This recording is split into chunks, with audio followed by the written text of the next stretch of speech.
Let's start here. That whole idea of a re-enchanted world. Maybe give us a little bit of additional thoughts on what it would look like to see the world re-enchanted.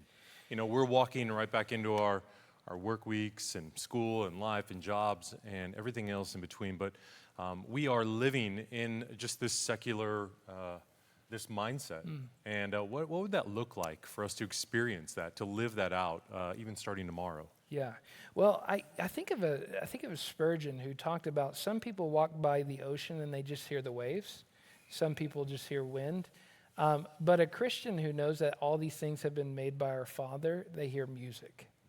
There's an underlying music, and I love in the way Narnia puts it, there's a deeper magic at work, to where I don't have to just walk into the clock. I'm not just walking in some mechanical thing. I'm actually living in this organic, physical world that has a spiritual creator over it. And so I just think, man, just go for a walk sometime. Enjoy, it's fall weather, it's beautiful. What would it be like for you to take a 15-minute walk to pray and to receive the fall air as a gift from your Father? Like, there's an enchantment even in the breeze. There's an enchantment listening to the leaf. I went hunting on Saturday, took my son out hunting. And thing about hunting is you can't talk, and since my son is with me, he can't have phones while we're hunting. So it's probably the most boring time for him that he's ever had. But for me, I'm just sitting there listening to the wind. I'm watching the animals, little birds fly, and just possums, all these things run by. I'm like, man, this place is wonderful. God really did make a good world. And there's something deeper happening here if we let ourselves feel it and engage in it. It doesn't have to be just noise. It can be music. So. Yeah, I think you're saying something really insightful. One of the biggest maybe cautions or obstacles we have to just being overcome by this secular world that we find ourselves in is even just the pace. You know, to stop and notice the wind or a leaf or a branch or God's creation around us requires us to slow down. Yeah. And so I think sometimes one of the things that's been part of the rise of secularity is the pace of life in which we live at. Absolutely. So, and I think that's true even for our discipleship of Jesus. We have to slow down a lot if we're going to spend time with Jesus, but probably also to be re-enchanted like you're mentioning. Yeah, absolutely. I have a question for you, though. This is something I think the enchantment thing is a great question. Go home, start a fire pit, sit outside, read the stars, and you're cured. You'll be enchanted. But the question I have for you, and we were getting several questions along the lines, I made a comment about how you could even be secular and be in the church, be raised in the church and have a secularist mindset. Do you think that's true? How have you seen secularism in the church interplay? Yeah, I think actually that's so important what you're talking about. I don't think atheism has become one of the biggest obstacles for us in engaging in conversations or evangelism or even our own lives.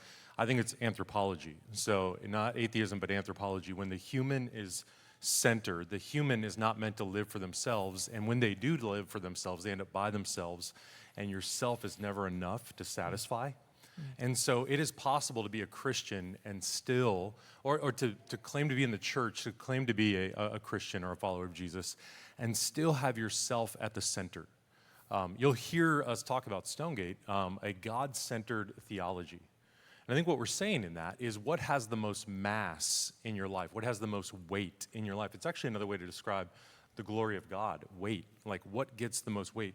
What is everything orbiting around? And if God is still orbiting around you and just the earthly desires and ambitions and needs, it's still, you could be in the church, but still be more self-centered or human-centered than God-centered. So what is the primary preoccupation for us when we are waking up each day? Are we looking and seeing this really is God's world? Yeah. God is at work in this world. God is moving in this world. God's moving in my life. This is the day the Lord has made. Like, do I believe that? That is a enchanting belief. To believe that the Lord has made the day that you're about to live out. As Rodney preached on a couple weeks ago, too, just truly believing, settling in your soul, if you're God-centered, that there are good works that have been prepared in advance for you to do. Yeah.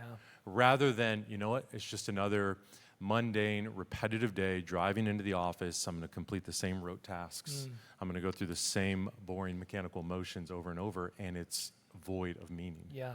So these things are profoundly theological, but I think it really does emanate. Is God center or are we center Yeah. in how we're interpreting just the days and the weeks and the months and the years that we're living? Yeah, yeah, you're hitting on something really important. I think you gave a couple of different things there on that, but I think one of the primary things is around the self. You can go read Carl Trueman's book. Yeah, the rise and triumph of the modern self. Modern self. I think that's like there's a smaller one too, if you guys look it up on Amazon. Yeah. Because that's like a 500-page, and then he came Yeah. out with like a 200-page, but it's brilliant on this, yeah. Totally. One of the things that I think that tends towards secularism is this idea of this individualisticness that happens. And we're not saying that God hasn't uniquely created you. I love to use the analogy, I've heard it before from somebody else, but, we're fine saying that every snowflake is unique.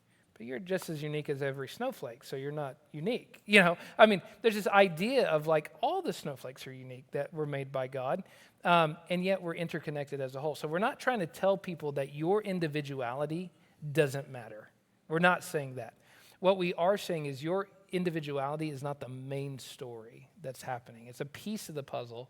It's not the whole puzzle. It's one piece of that 1,000 pieces. It's so true. Another book I'd recommend you guys is a book called Total Truth by Nancy Piercy. Percy or Piercy? We'll go with Piercy. It's a brilliant book too, Total Truth. And she actually talks about like cultures and even moments in time. They tend to gravitate to certain segments. They're overly reductionistic. They tend to gravitate to certain segments of what it means to be human.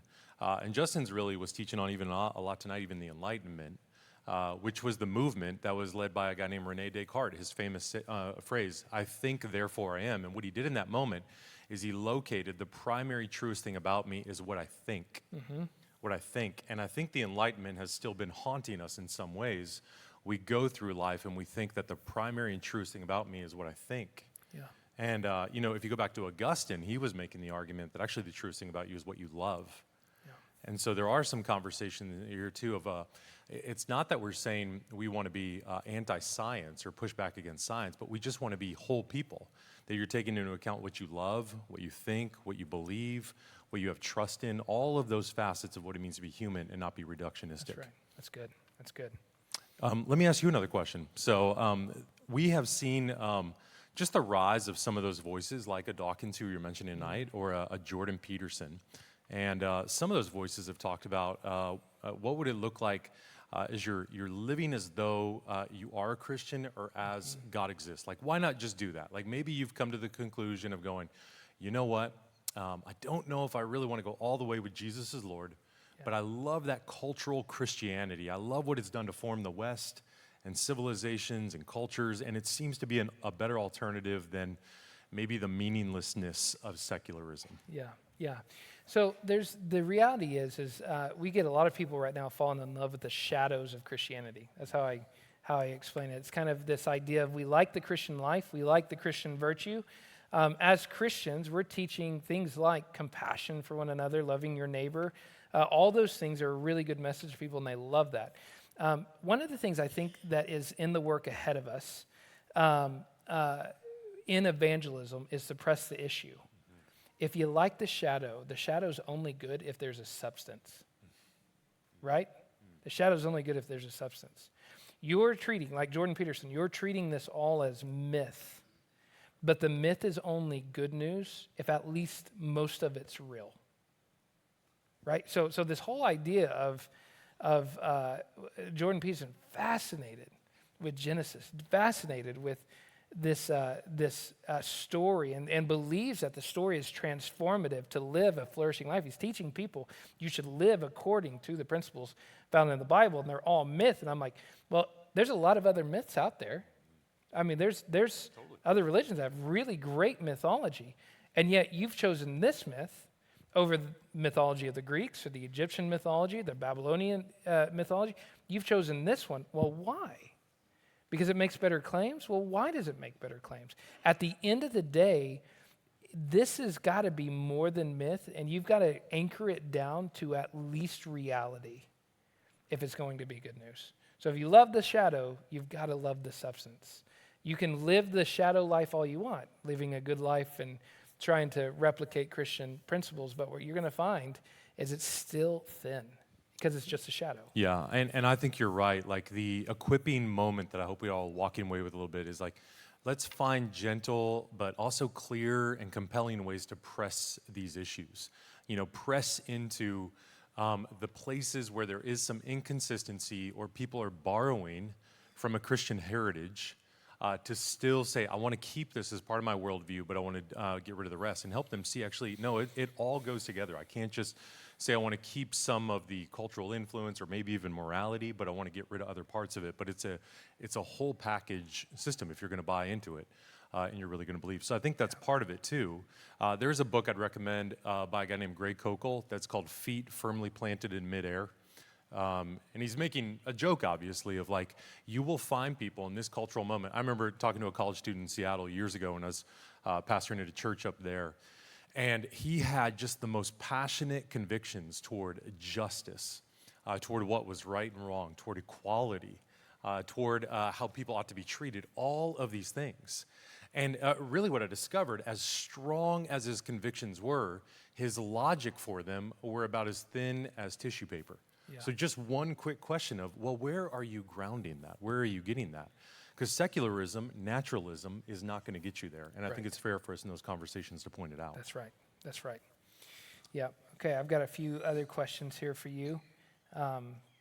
Okay, so let's go back to the naturalism thing. So how can we talk about the natural world without sounding like superstitious people, right? So I just think we got a Bible that talks about, like at the end of Job, God says things like, I feed the lions, I show the morning where to rise and where the sun is set.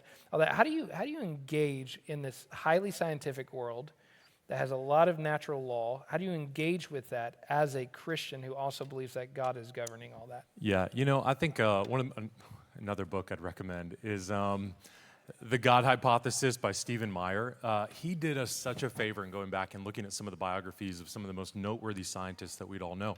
One of them being Newton. And Newton, most of his scientific endeavor was fueled by an act of worship.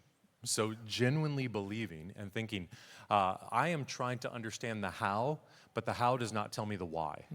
So as Christians, we can fully buy in and say, yeah, let's understand the how. How is the body made? How is the solar system function? How does the solar system function? How does the planet spin? All of those questions of how, there's so much freedom for us to engage in and be curious about, and we don't have to bury our heads in the sand. We're not flat earthers. We're not any of that. But it does not tell you the why. In fact, so much of what we're learning in science does is it continues to point us toward conclusions or implications or inferences that actually science gets very nervous about and doesn't like. Look at the fine-tuning argument. I often challenge some of my very scientific, secularist, naturalistic friends of hey, that fine-tuning argument's going to eat you alive if you keep thinking about it. Yeah. The conditions of our world and our universe are just so for the existence of life. The odds are astronomically impossible that our universe would be set up the way it is. And if you move any of those dials, there's over 40 of them in physics, if you move any of them even slightly, the universe doesn't exist. Yeah. Same with the origins of life. Over and over and over again, you see fine-tuning play itself out. Yeah. So I don't think Christians have to be afraid at all in engaging in scientific arguments. Let's do that, and let's do it to the glory of God. But understanding the how will never actually lead us to the why. Yeah. You sent me something fascinating that I think is, we just celebrated Halloween. Yeah. Celebrated. Most of us engaged. When Jimmy celebrated Halloween. Amazing, cool story. Jimmy basically he stole Satan's car and drove it around the block for a few. And joyriding. What was it, 3,000 people, 2,000 people get prayed for? Yeah, there you go. So I think about Christmas and Halloween. I think about Redeem Halloween. I also think about the Twitter rabbit hole that you sent me down with the whole Nightmare Before Christmas Twitter thread. Yeah. How do things like Christmas and Halloween, how is this attesting to the fact that secularism is actually dying? Yeah, I would love to hear your thoughts on it. But I really think we're actually seeing, as you said, about 70 years ago at the cover of Time magazine, the proclamation that God was dead, and we've taken that for a test drive, and we've found that that's actually gotten us nowhere. And you've even seen a lot of movies that have leaned into very nihilistic themes as we've tried full-on materialism. The West has done materialism better than any culture or civilization in human history over the last 60, 70 years, but yet we find ourselves more depressed and anxious than any people group in human history. Well, why is that? I think it is some of this of what's going on. You were talking about the shadow before, but I actually think in many ways we are a Christ-haunted culture. Yeah. So we're haunted by Christ. We still know and we want to hold on to. We want to watch the movies. We want to even celebrate something about Christmas. We want to grab something that we feel like was there before, but we can't seem to get a hold of it. So the thing I was sending Justin was I was reading something that guy wrote recently about The Nightmare Before Christmas. It's a great movie, by the way. I went and watched it. Did you watch it? Twice, actually. Did you? In the deer blind? Well, you can't do it Yeah, there. not there. I did it before church this morning. Did you really? I woke up early enough to finish it. I kind of believe you. The songs are great. So, yeah. But the whole movie, maybe you can give us a better update of what it's about. But the character is trying to dissect and go, why does this holiday have meaning? Yeah. And trying to understand it, trying to put it together. Like, why would a culture continue to hold on to it? Totally. I mean, that's the whole story. I mean, the Jack the Skeleton guy, the creepy guy. By the way, that movie's creepy. Tim Burton. Somebody get his number, offer him a psychologist. But still, movie's great. You get Jack, who basically does all the moves of Christmas, thinks he can get the ornaments, give out the gifts, wear the red hat, all these different things, and thinks he can replicate Christmas, and finds out he's missing the deeper magic of whatever Christmas actually is.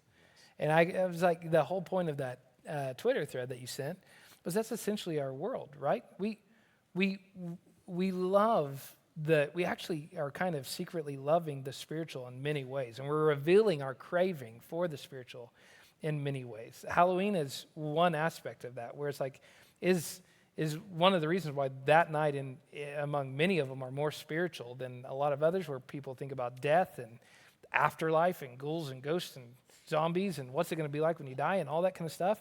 And then we turn around in Christmas and we create and enrich in myth to try to, it's like we're decorating ourselves with meaning, but we still can't really figure out what brings us meaning. Yeah, I think we're just haunted by it. Yeah. In some ways, there is something we long for and even pine for still, and that just remains in every of us because we're image bearers. Like, our hearts are restless until they find rest in God. So let me ask you this, and this is a question that is, it's kind of got some Ecclesiastes vibes to it, but a secularist, say someone who's walking here tonight, or maybe they're listening, they have more of that mindset. Maybe they just believe that one doesn't need to believe in God to enjoy the good things of life. Like, I can enjoy all the good things of life. Like, my life looks like it's going really well. I got all the boxes checked. Everything's going well. Would you look at this and say this is more of an intellectual problem or a heart problem? And what does it look like to start a conversation with that person to help them recognize maybe there is a deeper need, a longing that they really are feeling? Yeah, I would argue that every problem is a heart problem, first and foremost. I think it's Augustine that drew everything down to the affections. Everything about your life shows what you love, at the end of the day. And yeah, I think that there are a lot of people who are looking at this world and they're like, I've got a good wife, I've got kids, I've got a house, I've got a 401k that's set up. And this is where we're really asking the question of, like, you're probably not on your deathbed when you're asking that question. You're probably not waiting for the results of the tumor and its growth to come in. Because I've been a pastor for 17 years, and I rarely find people who are in medical situations like that saying that they're content with their 401k. It eventually runs out. Like to me, it's just the whole memento mori kind of thing. It's like we live in a culture that needs that whisper in their ear. It's like, yeah, you got a great house, and someone else is going to live in it someday. Like your version of meaning and significance and joy and goodness and the epitome of pleasure. This is John Piper, right? So it's like your epitome of pleasure lasts your life expectancy and no further. Are you willing to bank that this life really is all there is? I mean, that's a risky bet, that the best thing about life and the best thing about that you can ever have joy in is your house, your 401k. And we want to call the bet. We want to call the bet. We want to put that chip down on the table and be like, okay, this world set aside, yeah, you can live a great life in this world. What about death, though? And let's face it, we give it enough time, you'll be griping about your big house. You'll be griping about there not being enough money in the 401k. The discontentment sets in, the cracks and the discontentment of the things of this life are self-evident in many ways. It's like, you just give it time, and it's like, every person's eventually going to become a natural grumbler when they're putting their stock in this world alone. It's why, I mean, I just think about some of the wealthiest people in the world that are secularists, and it's like, apparently, and I don't mean apparently like maybe they are. It's like, no, they are apparently, they're saying that they're not happy with life. Yeah. It's like, that seems to be evidence to me. Yeah, we have a similar question that just says, what do you do when you encounter that neighbor or someone who does have that sentiment of like, we just don't need God anymore? Yeah. And I would say, this is where with compassion, you play the long game with people. This is where relationship really does matter and be in someone's life. Because if you're in someone's life long enough, here's what you'll discover. They have suffered, they're about to suffer, or they are suffering. And in those moments of suffering, when you run into those real trials, those pits, even as we've been talking about through the story of Joseph here at Stonegate, I find a lot of that radically begins to change. Yeah. Or as you age, life just gives you a little bit more humility. You find that some of your own hubris or your own plans, they just fall by the wayside. Things you thought were going to go a certain way, your marriage was going to look a certain way, your kids were going to turn out a certain way, your career was going to go, all of those plans that we had that we just felt so high on the horse. Yeah. Life has a way of humbling us all. That's right. And none of us get out of this thing without some of those moments that come along. And I think sometimes the way we're going to view life and even view our need for God change radically in those moments. Yeah. We probably have time for one more. It's just the clock is saying that there's probably time. It's probably time. So let's just talk about last 10%. If you were giving, if it was just Ryan Kearns here at the table with someone, they have a secular neighbor, what is Ryan's approach to engaging with a neighbor who says things like, I don't really have a room for belief in God. I just really think that there's just this. I'm just trying to live my life and go on. How would you engage that conversation with a secularist, you personally? How do you begin the journey towards the gospel? Yeah, that's such a good question. I was saying this a little bit at the outset, but every single person you're encountering, they are kind of answering some of those basic questions that you and I answer, that the Bible story is answering. I'm trying to hear in their story their understanding of creation, like why are they here? Like, why are they on earth? Even if they just believe they came from primordial ooze and they're here by accident, and life's deterministic. Like, I want to understand what's their framework. Like, what is their operating system every day when they get up and go about life? And then what do they believe is their redemption, or what's wrong with the world? I want to understand those things. And then you're listening for just some of those accounts of like, every single person, if you talk to them long enough, they'll tell you pretty quickly what they think the world ought to look like. And who ought to be in control and what ought to happen and all of those things along the way. And as you do that, you are hearing all sorts of language that's infused with meaning, with morality, and with purpose. All of that. Like, you can't help but talk about your future and your family and your own life and not believe it has some sense of meaning and purpose. I've done enough weddings over the years that I've seen too many brides walk down an aisle, and I see a groom sit there and tear up as he sees his bride. Yeah. And in that moment, he's not just going, I'm having a chemical reaction to seeing my bride. No. Instead, he's weeping at the beauty of his bride. So all of us have those moments where we're experiencing beauty, and I want to lean into that. Most of the people I come across, they've got hobbies because they love the outdoors. They love creation. I just want them to also know who the Creator is. And here's what I would say, too, as that relationship builds. I've had this conversation with folks. It's not a question sometimes, too, of like, do you need God? It's a question of if God is real, you're going to have to deal with Him because you are in His world. You are operating in His domain. And if that's the case, you're going to want to be in right relationship with Him. And that is me kind of breaking through the secular, too, because some folks think like, well, God's what you do in the case of emergency. You break glass and you pull God off the shelf. And it's like, well, no, we're living in His house. So we're the ones that have come into His world. And if that's the case, you better be on good terms with him. That's right. So it's not a question of just like, do you need God or do you want to be part of your life? The question is, you are going to have a relationship with God. It's just a question, is it going to be one for ruination or restoration? Yeah. Yeah. And I think we just have to like, if that's how we want to be enchanted, we have to remember we really are in God's world. Yeah. It's not my world. Yeah. So it's God's world. That's a much better approach than I had. I tend to invite them to a sleepover at a haunted house, but I think I'll redo my approach. Read Harry Potter. Yeah, in a haunted house. Yeah. And then we listen to Jimmy's Our Ghosts Are Real Clearly podcast. I like it. Yeah. Hey, good shout out. Yeah. Yeah. I think when I think about an approach, oftentimes this whole secular story began with disenfranchisement, right? So disenfranchisement's different than disenchanted. Disenfranchisement is I've been lied to. I've been hurt. I've been taken advantage of. I've been duped. The snake oil salesman saw me coming, and I gave my money, and I'm not going to let that happen again. So a lot of people are not so much afraid of an enchanted world, right? They need to see it's enchanted for sure. So Ryan's right in the sense of we need to re-enchant it.